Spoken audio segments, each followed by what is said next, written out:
The Philadelphia 76ers entered the 2024-2025 NBA season with high expectations for their team, with Joel Embiid coming off of an MVP caliber season, on top of the addition of Paul George, who was coming off a pretty decent run in LA, and the emergence of Tyrese Maxey as an all-star caliber player. The sights were set high in Philadelphia.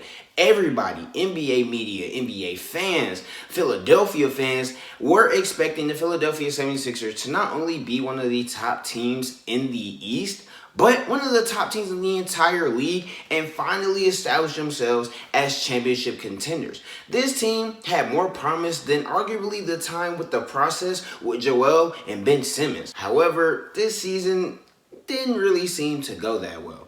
But before I get into this video, I want to encourage everybody to go ahead and leave a like down below and subscribe to the channel because I'm making videos like this all the time. But let's get right back into the downfall of the 76ers. Now, unfortunately, the 76ers were never able to live up to these championship aspirations.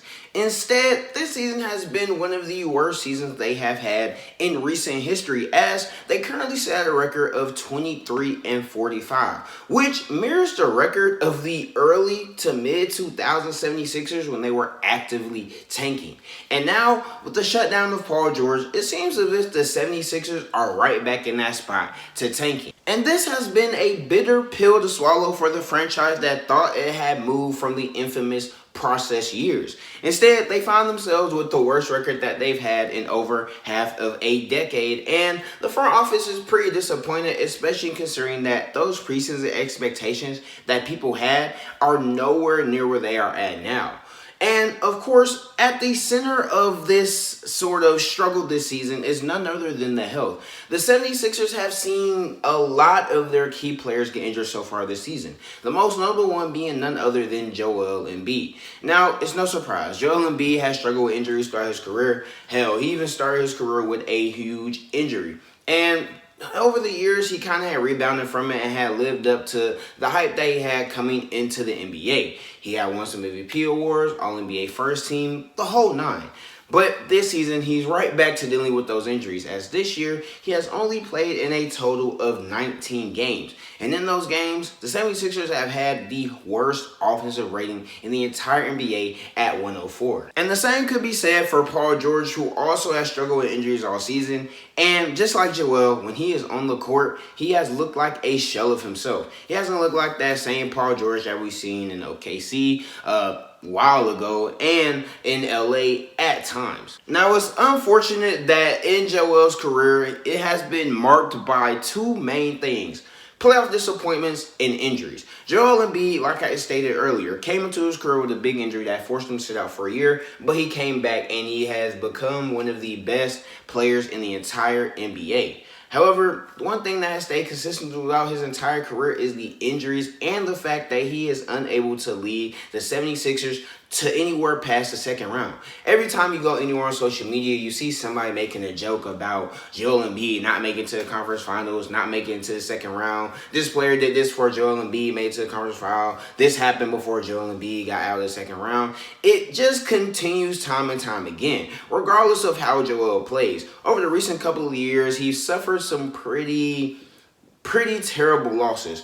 Last year, they lost in round 1 to the Knicks. The year before that, they lost in a very heart-crushing Game 7 to the Celtics. And before then, they've had a bunch of other very significant losses, most notably being the infamous loss to the Hawks in a series that a lot of people thought they were destined to win.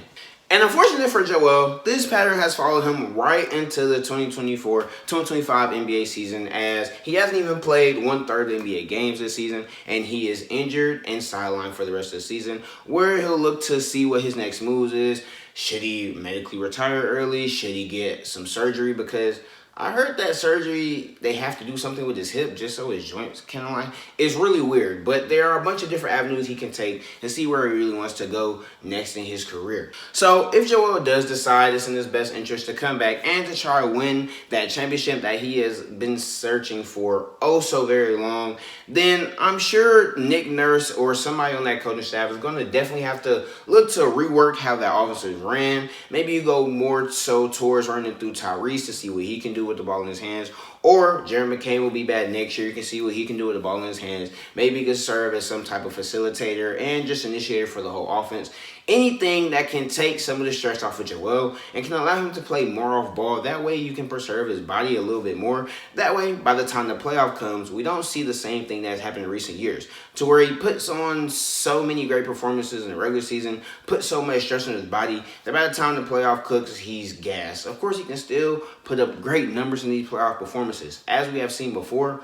But end of the day, he hasn't had the piece around him, and he's tired as well, and his body is. And it always, well, not always, but majority of the time, it is failing him. However, he's not the only player that has suffered with injuries. Their other star, Paul George, has suffered with a multitude of injuries, among other things, this season. Paul George has been in and out of the lineup this season, and with Joel already being in and out of the lineup, this team wasn't really that good and wasn't really primed to be very successful this season. And when you couple that with how bad Paul George has looked this year, it was just a safe decision for him to just shut it down, which is funny after he ended his podcast to say they were going to try to push for the playoffs, even though it was a pretty good indicator that they weren't making the playoffs and they were not close. However, it's not just Paul. Players like Jared McCain, amongst other people on that roster, have been just dealing with injuries, and the injury bug has been running through the 76ers all year, and it's really a big reason as to why they have performed so bad this season. Their rookie, who was, in my opinion, going to be the rookie of the year, he gets injured little before midway through the season. Joel Embiid was suffering injuries. Paul George was playing horrendously, and he suffered injuries. And then Tyrese Maxey dealing with certain things here and there. It just was not going to work out for the 76ers in the long term. However, with all that being said, I don't necessarily think it's over, and I think these 76ers definitely have some things they can look forward to in the future. You have Tyrese Maxey, who established himself as an all-star level guard this past season, and he signed a huge extension over the summer that's going to keep him in Philadelphia for a long time. And if he can keep up that same level of play that we have seen him have all season prior to him being a bench, I'm sure the 76ers will enjoy his company for however long he decides to stay in Philadelphia. And as for Jared McCain is another dynamic piece who can pair really well next to Tyrese Maxey. Tyrese Maxey's play style is more someone who likes to be on the go. He's not really somebody who I would have as my lead ball handler, but somebody like Jared McCain can be just that. And we saw that when he was a rookie in his first couple of games, to where he was handling the ball, shooting really well from the field, and just doing everything you could ask for a rookie. And not just that, a starter in the NBA. But the issue with these two is they're a bit undersized, and that can lead to some concerns how they're going to do on the defensive end. But the 76ers made a really big trade over the trade deadline where they got a player that nobody was really expecting to have this big of an impact on the team. And that's none other than Quentin Grimes, who has been the hottest topic in the NBA this past couple of weeks. Now, initially, Quentin Grimes was brought to the 76ers to be more of a 3-and-D specialist just to see what he can do. As was his role throughout his entire career. He was doing that with the Knicks. He was doing that with the Mavs. But he really hadn't performed well enough for teams to look at him as somebody they should keep. So Philadelphia, they seen him as a intriguing prospect, and they traded away Caleb Martin and got him on the team. And with his newfound minutes on the 76ers, he has gone ballistics. He's averaging about 20 points, 5 rebounds, 3.8 assists, and about 1.5 steals on 50% from the field and about 37% from 3. These are amazing numbers, and potentially next year with Tyrese Maxey coming back, Jared McCain coming back, and maybe Joel Embiid, who knows what Quentin Grimes can do either in the starting lineup role or off the bench as a 6th man. And with Grimes' performance so far throughout March, and really ever since he's been on the 76ers, this makes him now a priority for Philadelphia to re-sign in the offseason as a restricted free agent. Trust me, a lot of teams are going to be calling Grimes' phone trying to get him on their team just because of how well he's played in March. And they're really going to see if he is really worth all of his hype. We've seen a lot of players in this position to where they have phenomenal marches and phenomenal stretches later on in the season when a lot of teams might be resting players, preparing for the playoffs, amongst other things. And Quentin Grimes is one of those players. However, some of these players don't really transfer over the same success into the next season. So, Philadelphia, it would be smart, in my opinion, to just re-sign them just to see what he can do. I mean, you're not really losing anything at this point. You're already bad enough. Nothing can really come from re-signing Grimes and him just being the regular old player that he was with the Knicks and the Mavericks. Now, the 76ers find them at a pretty critical crossroads at this point in the season. Season's over. You have 2 stars who are out for the rest of the season, and you're fighting for the chance at your top 6 protected pick, which, if you don't get it because you win a couple extra games, will go to the OKC Thunder. So it's kind of difficult to not only be a 76ers fan, but to just be working for that organization in general. However, this is not the end. Let's say they don't get the 6th overall pick, which would be horrible. But let's say they don't get that pick. This is not the end. You still have emerging players like Tyrese Maxey and Joel Embiid. And these 2 players can potentially be your future and can allow for somebody like a Paul George and Joel Embiid to take a step back. Now, it's extremely unrealistic to even think that a complete overhaul will be able to happen.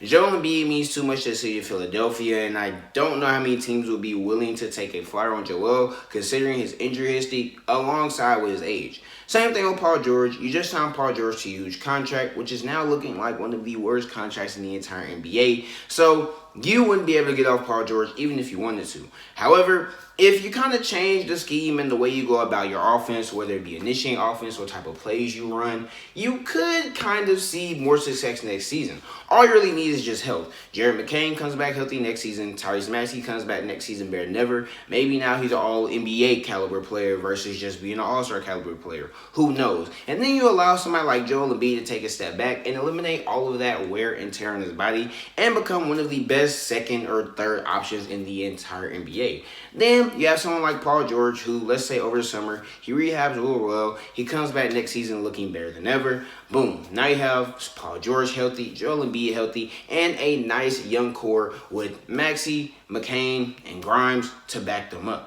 And who knows, after this season, a lot of people will not be looking at the 76ers as championship or bust anymore. So maybe that unadded pressure where now you can just go out, play hoops, and try to make the playoffs could be better for the players, because we all know how pressure can affect players and just an overall organization. And it seems like some of that has definitely been getting to the 76ers. So, I don't know.